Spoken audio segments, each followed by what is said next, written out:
There are 3 men watching you right now, and you don't know which one is going to make the first move. The guy by the turnstile hasn't looked at his phone once in 11 minutes. The woman near the exit isn't waiting for a train.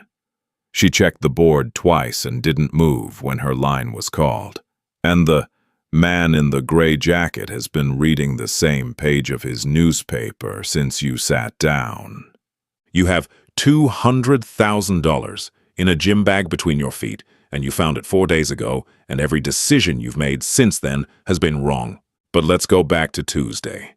Tuesday morning, 7:43 a.m. L train. You're standing in a packed car, one hand on the pole, half asleep, running 15 minutes late to a job you've had for 8 months and already hate. Normal Tuesday, completely unremarkable. The train empties at Bedford. You get a seat, and that's when you see it. Under the seat across from you, a black gym bag, unattended, no one around it. The car is almost empty now, and the bag is just sitting there like someone forgot it.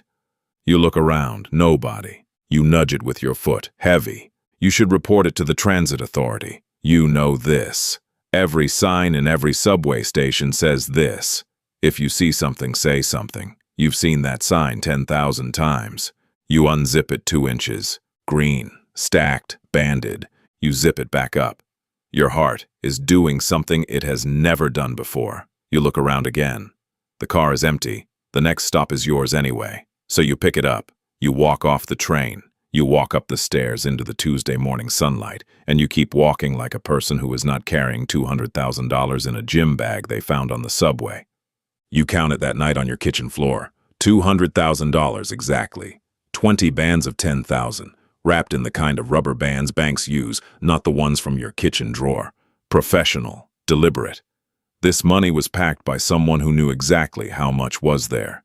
You tell yourself, finders keepers. You tell yourself, if it was important, someone would have reported it missing. You tell yourself, nobody reports $200,000 in cash to the police, because nobody with $200,000 in cash is going to the police.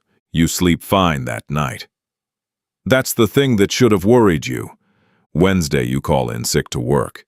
You spend 4 hours researching what marked bills look like and how the government tracks serial numbers and whether anyone can actually trace cash, and by the end of it, you've convinced yourself you're fine. The bills look normal, no dye, no obvious markings. What you don't know, what you couldn't know, is that marked doesn't always mean dye packs and red ink. Sometimes marked means a serial number range logged in a federal database. Sometimes marked means a BOLO issued to every bank within a 50-mile radius. Sometimes marked means the money itself isn't the trap. The spending of it is. Thursday, you spend $400 of it. Nothing crazy. Groceries, a jacket you've been wanting, cash transactions only. You're careful. You're smart about it. Thursday night, a gray sedan parks across from your building. Same spot.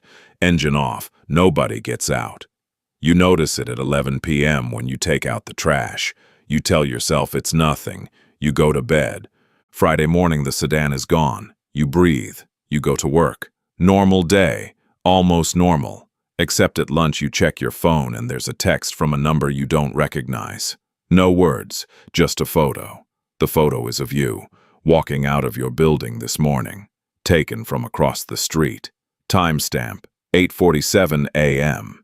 You stare at that photo for a long time. You didn't report the bag. You didn't turn in the money. You told nobody. And someone already knows you have it. Here's what you piece together over the next 6 hours that feel like 6 years. The bag wasn't forgotten. It was left. Specifically. Deliberately. On a specific train. At a specific time. Because someone needed to move $200,000 without moving it themselves.